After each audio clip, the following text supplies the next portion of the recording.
Pernah nggak sih Anda lagi ngetir sendirian, mungkin pas lagi macet-macetnya berangkat kerja, terus tiba-tiba sadar lagi ngobrol sama diri sendiri? Hah, saya yakin hampir semua orang pernah. Atau mungkin Anda punya semacam narator internal gitu ya, suara di kepala yang kadang-kadang, ngambil alih terus cerita macam-macam skenario? Betul. Dan pertanyaannya kan, gimana kalau ada cara untuk ngelola suara itu? Apalagi pas kita lagi di bawah tekanan. Supaya suara itu kerja buat kita, bukan malah ngelawan kita. Nah, itu dia intinya. Di pembahasan kita kali ini, kita akan bedah bab 3 dari buku Bridge the Gap, judulnya Pikiran Anda Saat di Bawah Tekanan. Dan sumber ini menyoroti dua alat mental yang kelihatannya simpel, tapi wah, dampaknya luar biasa.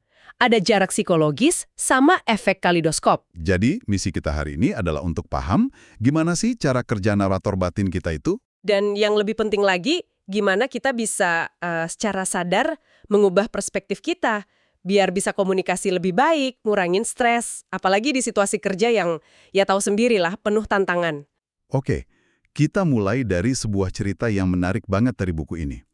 Bayangin, ada seorang pria namanya Francisco. Dia ini direktur eksekutif. Pekerjaannya super rumit. Nyatuin pemilik bisnis, pejabat pemerintah, sama warga. Wah, itu 3 kelompok yang seringnya beda tujuan kan? Banget. Tujuannya seringkali saling bertentangan, tapi anehnya semua orang tuh suka dan hormat sama dia. Apa coba rahasianya? Ternyata rahasianya itu ada di ritual Senin paginya. Setiap Senin, pas dia nyetir sendirian ke kantor, Francisco ini bakal ngobrol sama dirinya sendiri. Tapi, bukan ngobrol biasa. Nah, ini bagian yang menurut saya paling unik. Dia ngobrol sama dirinya sendiri pakai sudut pandang orang ketiga. Betul sekali. Jadi dia bisa bilang kayak, Francisco, kamu bener-bener kacau deh minggu lalu pas rapat sama Julius. Kamu emosian banget. Atau sebaliknya, Francisco, kamu harus ingat, Julius itu juga pengen yang terbaik buat komunitas loh, caranya aja yang beda. Dan ini ternyata bukan sekedar omong kosong ya. Bukan sama sekali. Apa yang Francisco lakukan, itu sebuah praktek yang disebut jarak psikologis. Dengan nyebut namanya sendiri, seolah-olah dia lagi ngomong ke orang lain. Dia itu menciptakan sebuah ruang. Ruang antara apa? Ruang antara egonya, bagian diri kita yang gampang tersinggung itu, yang pengennya selalu benar, dan pikirannya yang lebih bijaksana. Tunggu. Ini menarik. Tapi jujur aja, kedengarannya agak aneh kan? Ngomong sendiri di mobil pakai nama. Apa bedanya ini sama, katakanlah, ngomongin diri sendiri yang justru nggak sehat? Pertanyaan bagus banget, bedanya ada di niat sama nadanya. Kalau ngomelin diri sendiri itu kan biasanya menghakimi. Dasar bodoh, kenapa kamu bilang gitu? Itu suara aku yang lagi tenggelam di emosi. Iya benar. Nah, kalau Francisco, dia lebih kayak pelatih yang lagi analisis rekaman pertandingan. Nadanya objektif, analitis. Tujuannya bukan buat menghukum, tapi buat belajar. Jadi kayak keluar dari situasi panasnya, terus lihat dari atas gitu ya? Jadi pelatih di pinggir lapangan, bukan pemain yang lagi emosi di tengah laga. Persis, ini bikin dia bisa ninjau perilakunya tanpa filter emosi. Hasilnya, dia bisa datang dengan bersih ke interaksi berikutnya. Nggak bawa beban emosi atau agenda tersembunyi buat ngebuktiin dia benar. Kisah Francisco ini jadi jembatan yang pas banget buat ngebongkar apa yang sebenarnya terjadi di kepala kita. Buku ini nyebutnya narator batin. Saya jadi penasaran, dari mana sih datangnya narator ini? Jadi gini cara kerjanya. Otak kita, khususnya bagian sistem limbik, itu kerjanya kayak arsiparis yang teliti banget. Seharian, dia ngarsipin semua pengalaman Anda. Semuanya. Sampai hal-hal kecil juga. Semuanya. Obrolan di lift, email yang bikin stres, pujian atasan, bahkan raut wajah rekan kerja. Semua dicatat. Terus, pikiran kita ini yang ngolah arsip-arsip tadi jadi sebuah cerita. Nah, narator batin inilah yang nyeritain cerita itu di kepala kita. Oke. Dan masalahnya, kadang cerita ini malah jadi sabotase diri kan? Kita pakai contoh dari buku ini aja biar lebih jelas. Misalkan Anda diminta bikin kue buat pesta kantor. Terus, ada rekan kerja baru, Jackie, seorang vegan, minta dibikinin kue khusus. Juga, narator batin Anda bisa langsung beraksi. Mungkin suaranya kayak gini, aduh repot banget, dimana coba cari bahan aneh begini. Vegan ini selalu aja nyusahin, maksain gaya hidupnya. Cerita yang kebentuk langsung, Jackie itu egois dan merepotkan. Dan disinilah besarnya. Narator batin itu jadi masam atau negatif pas kita dihadapkan sama sesuatu yang nggak kita kenal, pas kita tertekan, atau ini yang paling penting, pas kebutuhan emosional dasar kita nggak terpenuhi. Kebutuhan untuk dipahami, diterima, dan dihargai itu ya? Betul, padahal niat Jackie mungkin baik banget, mungkin dia cuma pengen bisa ikut ngerayain bareng tim, atau mungkin ini caranya buat bisa nyambung sama Anda di lingkungan baru. Tapi narator kita udah keburu cerita yang lain. Ada contoh lain yang bagus juga, soal Becky dan microwave. Anda ngelempar jokes garing, Becky kelihatan kesel. Narator batin langsung nyimpulin, aku bodoh banget di depan Becky. Dan lihat bedanya, di kasus Jackie, naratornya nyerang orang lain. Di kasus Becky, nyerang diri sendiri. Padahal bisa jadi Becky cuma lagi capek aja, itu nggak ada hubungannya sama kita. Tepat. Tapi narator kita butuh penjelasan cepat dan cerita yang paling gampang ya ini salahku atau ini salahnya. Dua-duanya sama-sama nggak akurat seringnya. Kalau gitu kita kayak nggak punya pilihan dong ya. Rasanya kayak jadi penumpang di pikiran sendiri.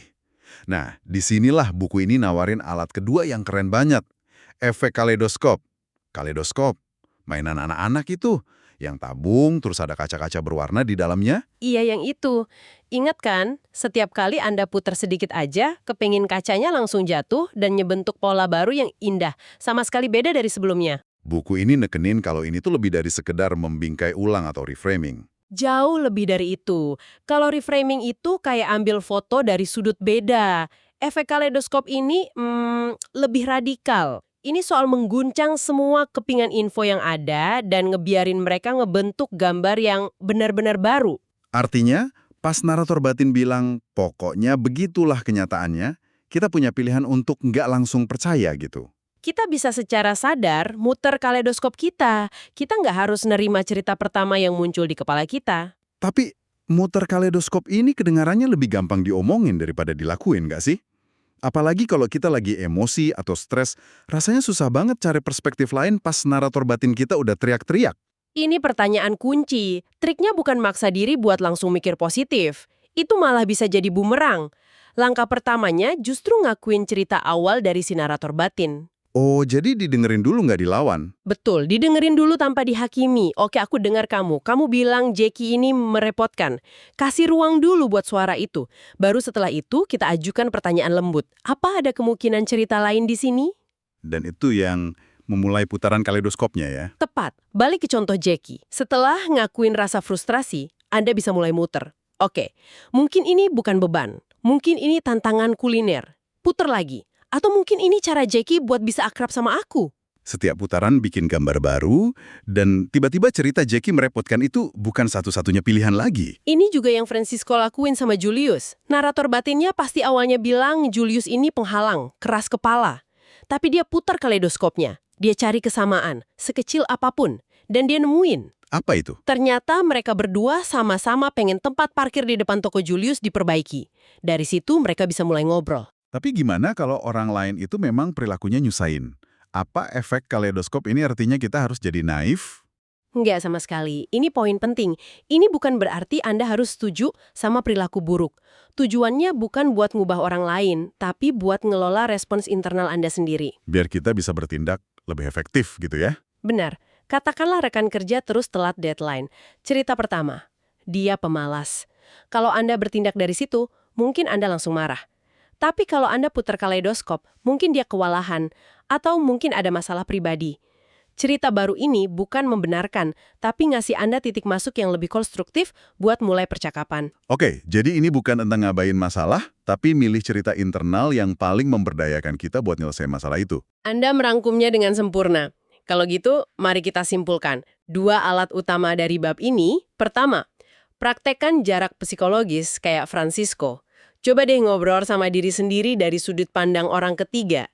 Dan yang kedua, pas sadar narator batin mulai negatif, pakai efek kaleidoskop. Akui cerita pertama, terus secara sadar cari kemungkinan cerita lainnya, putar terus sampai nemu perspektif yang paling ngebantu. Ini bukan tentang neken pikiran, tapi tentang sadar bahwa cerita di kepala kita itu cuma salah satu dari banyak kemungkinan. Dan buku ini ngasih satu trik kecil yang lucu. Coba kasih nama ke narator batin Anda yang masem itu. Dikasih nama. Ya, misalnya Pak Gerutu atau si Nona Sinis. Memberinya nama bisa bikin lebih banyak jarak dan bikin dia nggak terlalu mengintimidasi. Saya jadi kepikiran nama buat narator batin saya nih. Mungkin si paling cemas. Rasanya kalau udah dikasih nama, kita jadi bisa bilang, oh ini si paling cemas lagi beraksi. Dan itu jadi nggak terlalu personal. Tepat sekali. Tapi ini ada satu pemikiran penentuk buat Anda renungkan. Gimana kalau kita melangkah lebih jauh? Alih-alih cuma ngabain atau ngetawain Pak Gerutu Anda, coba deh tanya, kenapa narator ini nyeritain kisah ini sekarang? Nilai inti atau ketakutan mendasar apa yang sebenarnya lagi coba dia lindungi? Wah, jadi ceritanya itu bukan cuma kebisingan acak ya? Bisa jadi bukan. Cerita itu bisa jadi petunjuk tentang apa yang paling penting buat Anda. Mungkin narator Anda panik soal reaksi Becky karena Anda sangat takut penolakan sosial. Apa yang mungkin Anda temukan kalau Anda dengerin motif di balik ceritanya, bukan cuma ceritanya itu sendiri,